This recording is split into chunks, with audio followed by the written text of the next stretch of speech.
स्वागत है आपका स्टडी विथ मी चैनल पे, जिसमें आज हम पढ़ने जा रहे हैं एनसीईआरटी 10th बोर्ड की मैथ्स क्लास, जिसमें फर्स्ट चैप्टर दिया हुआ है पॉलिनोमियल्स यानी कि बहुपद। पहला अध्याय है ये, और इसमें सबसे पहले हम ये जानेंगे कि व्यंजक क्या होता है, क्योंकि पॉलिनोमियल्स जानने के लिए हमको सबसे पहले जानना है व्यंजक। तो देखिए, व्यंजक जो होता है ना, वो नॉर्मल शब्दों में मैं आपको बताऊँ तो जो XYZ अल्फ़ाबेट्स और कुछ संख्याएं होती हैं, उनको मिला करके जो समीकरण बनता है उसको हम कहते हैं व्यंजक। ठीक, अब यहाँ पर ना पॉलिनोमियल किसको कहते हैं उसको समझना भी ज़रूरी है। ठीक है, तो पॉलिनोमियल या बहुपद का अर्थ है जिसमें बहुत सारे पद हों, यानी एक से ज़्यादा पद हों। बेसिकली दो या दो से अधिक पद से मिलकर बना हुआ जो व्यंजक है वही बहुपद कहलाएगा। एक पद वाले को हम बहुपद तो कहेंगे ही नहीं। सेकंड जो है, देखिए यहाँ पे ना परिभाषा जो है वो दी हुई है। ठीक है, देखिए व्यंजक यहाँ पे दिया हुआ है, व्यंजक 2x, यहाँ से देखिएगा व्यंजक 2x + 3, 3x² + 7x एक्सेट्रा में प्रत्येक में अक्षर, संख्या, चर की घात पूर्ण संख्या है। अब हम समझेंगे कि बहुपद किस किस समीकरण को हम कह सकते हैं, किस व्यंजक को कह सकते हैं और किसे नहीं। तो यहाँ पे सबसे पहले जो उदाहरण दिया हुआ है वो है आपका 2x + 3। अगर हम इसे इस तरीके से भी देख सकते हैं कि ax + b लिखा हुआ है। ठीक है, इस फॉर्मेट में यदि कोई व्यंजक है तो ये बहुपद कहलाएगा। देखिए यहाँ पर ना आप देख सकते हैं कि जो x की घात है वो आप देखेंगे कि एक पूर्ण संख्या है, यानी यहाँ पे जो x की घात है आप देख रहे हैं कि कुछ नहीं है, मतलब इसकी जो पावर है वो 1 ही है, तो ये एक पूर्ण संख्या है।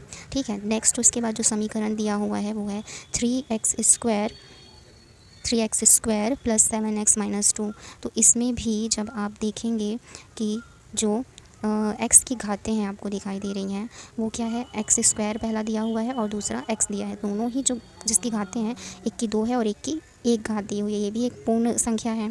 ठीक है, तो ये भी बहुपद कहलाएगा। उसके बाद जो आप देखेंगे व्यंजक देख रहे हैं वो है x² - 1/2 x + 3। इसमें भी जो पहले पद में x है उसकी घात 2 है, दूसरे पद में जो x है उसकी घात 1 है। ठीक है, तो ये भी एक व्यंजक यानी बहुपद कहलाएगा। फिर तीसरे में आप देखेंगे जो y की घात है, पहले की क्यूब है, दूसरे की y² यानी 2 है और तीसरे की y की घात 1 है, तो ये भी एक पूर्ण संख्या है। तो जहाँ पर भी आपको जो चर राशि है उसकी घात पूर्ण संख्या दिखाई दे रही है, मतलब वो बहुपद है। अब हम ये देखेंगे कि बहुपद किसको नहीं कहेंगे। ठीक है, यहाँ पे एक समीकरण से मैं आपको बता रही हूँ। देखिए यहाँ पे मान लीजिए आपके पास ऐसा समीकरण है ax² प्लस यहाँ पे b, और ये जो x है वो है हमारे पास अंडर रूट में और ये है +c। ठीक है, तो यहाँ पर आप देखेंगे कि जो x की घात है वो पहले में तो 2 दी हुई है, बट दूसरे में अंडर रूट में है, मतलब 1/2 है, तो ये एक पूर्ण संख्या नहीं है। इस वजह से इस टाइप के हम व्यंजक को बहुपद नहीं कहेंगे। ठीक है, इसके अकॉर्डिंग में अगर हम दूसरा एक व्यंजक देखते हैं, मान लीजिए ax² प्लस √bx + c दिया हुआ है, तो यहाँ पर ना कंफ्यूज हो जाते हैं लोग। तो बेसिकली देखना क्या है कि x की पावर क्या है, ये नहीं देखना कि अंडर रूट है या नहीं है। यहाँ पे जो अंडर रूट है वो b में है, x में नहीं है, तो ये बहुपद कहलाएगा। ठीक है, ये बहुपद है और ये बहुपद नहीं है। तो बेसिकली ध्यान यही देना है कि जो चर राशि है उसकी पावर 1 2 3 4 एक्सेट्रा ये होनी चाहिए, अंडर रूट में नहीं होनी चाहिए। प्लस